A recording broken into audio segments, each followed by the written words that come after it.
Season 5 episode 11 start होता है और हमें दिखता है कि टॉड ने वॉल्टर को कॉल किया होता है। वो वॉल्टर को बता रहा होता है कि हमारी अब मैनेजमेंट चेंज हो गई है। यानी प्रीवियस एपिसोड में हमने देखा कि लीडिया के कहने पर उसने पूरे ड्रग डीलर को ख़त्म कर दिया है, उसकी पूरी टीम भी मार डाली है। तो अब टॉड कुक करने वाला है, तो इसलिए वो उसे ये सब बता रहा होता है। टॉड एक कैफे पर होता है और वो उसके अंकल को बताता है कि कैसे हमने ट्रेन से इतना बड़ा मेथलामिन चुराया। वो बोलता है कि ये हिस्ट्री का सबसे बड़ा ट्रेन हाइस्ट था। नेक्स्ट सीन में आते हैं हम जेसी पर। अब हैंक जेसी की इन्वेस्टिगेशन करने के लिए आया हुआ होता है। उसे एक चांस मिला होता है जेसी से बात करने के लिए। वो जेसी को बोलता है कि मैं हाइजनबर्ग की तलाश कर रहा हूँ और मुझे पता है कि वो वॉल्टर ही है। तुम अगर मुझे हेल्प करोगे, तुम्हारे बिजनेस के बारे में मुझे सब कुछ बताओगे, तो मैं भी तुम्हें हेल्प कर सकता हूँ।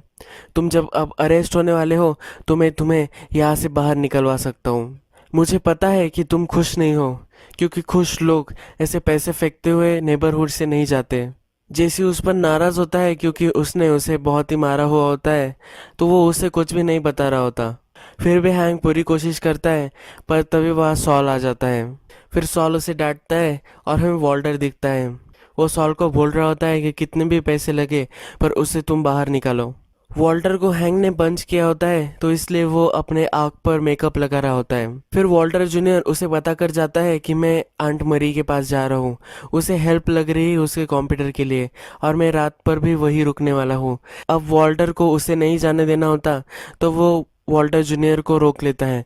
उसे बोलता है कि मेरा अब कैंसर वापस आ गया है। वो उसे बोलता है कि तुम्हें वरी करने की कोई भी ज़रूरत नहीं है, मुझे बहुत ही पॉजिटिव लग रहा है और हम इससे लड़ लेंगे। यह सब सुनकर अब वॉल्टर जूनियर मरी के पास नहीं जाने वाला। हैंक जब घर पर आता है तो मरी उससे पूछती है कि क्या तुमने सब कुछ बता दिया। हैंक बोलता है कि मैं अभी किसी को भी नहीं बता सकता। फिर स्काइलर और वॉल्टर जो होते हैं, तो वॉल्टर की एक वो वीडियो क्लिप बनाते हैं। फिर हैंक, मरी, वॉल्टर और स्काइलर सब एक जगह मिलते हैं। ये आउटडोर होटल होता है। इस मीटिंग में फिर वॉल्टर हैंक और मरी को बोलता है कि हमारे बच्चे को इससे बाहर छोड़ दो।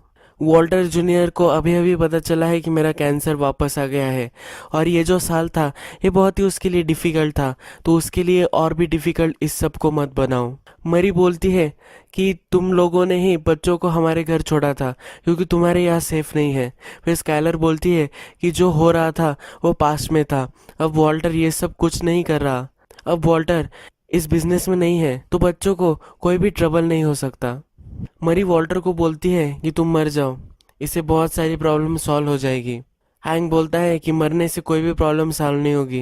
हैंक बोलता है कि इसने जो भी किया है इसके लिए इसको सज़ा होनी चाहिए, इतनी जल्दी ये इससे भाग नहीं सकता।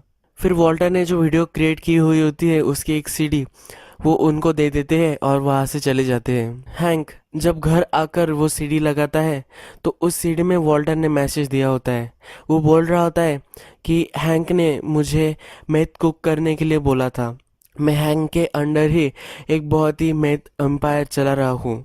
हैंक के डीए में कनेक्शंस थे, तो एक साल पहले जब मुझे कैंसर हुआ था तब उसने मुझे मैथ कुक कर सकते हो या नहीं ये सवाल पूछा था। मैं मेरी फैमिली के लिए कुछ पैसे छोड़कर जाना चाहता था और मेरी मजबूरी थी, इसलिए मैं उसके अंडर काम करने लगा। हैंक का गुस्ताव फ्रिंग पार्टनर था।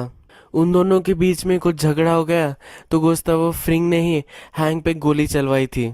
हैंक के जो मेडिकल बिल्स थे वो फिर मुझे ही पे करने पड़े। मुझे इन सब से निकल जाना चाहिए था, पर हैंक ने मुझे थ्रेटन किया।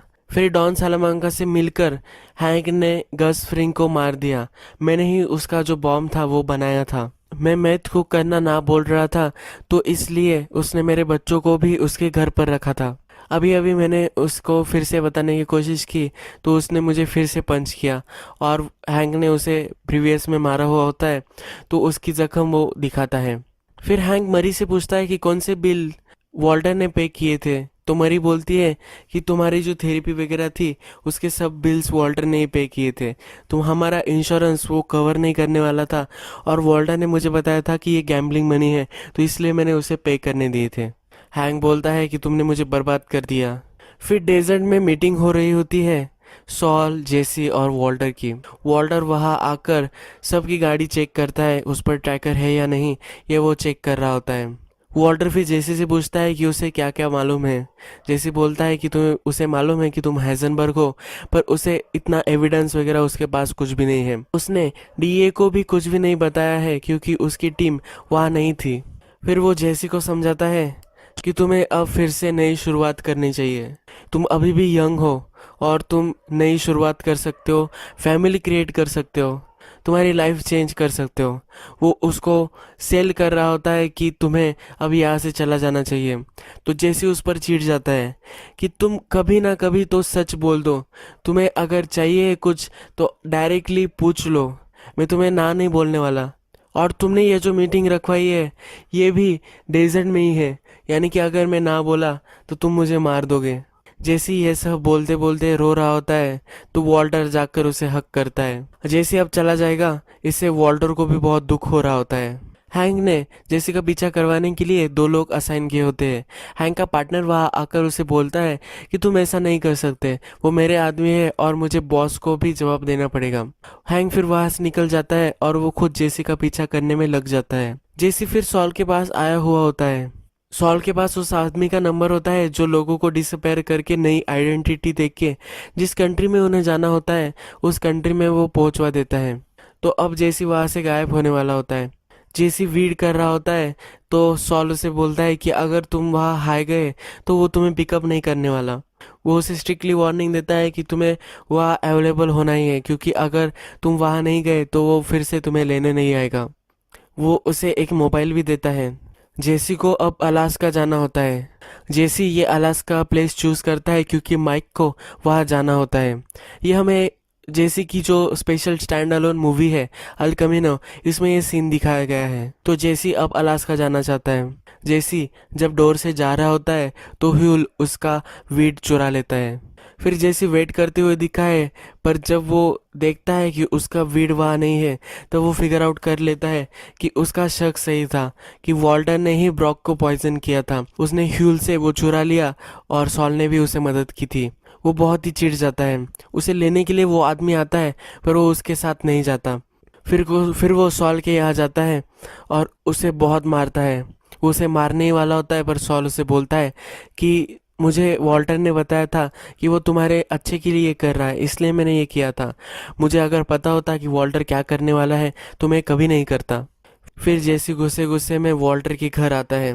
वॉल्टर के घर जाकर वो सब पेट्रोल से जलाने वाला होता है। वॉल्टर को सॉल कॉल कर देता है।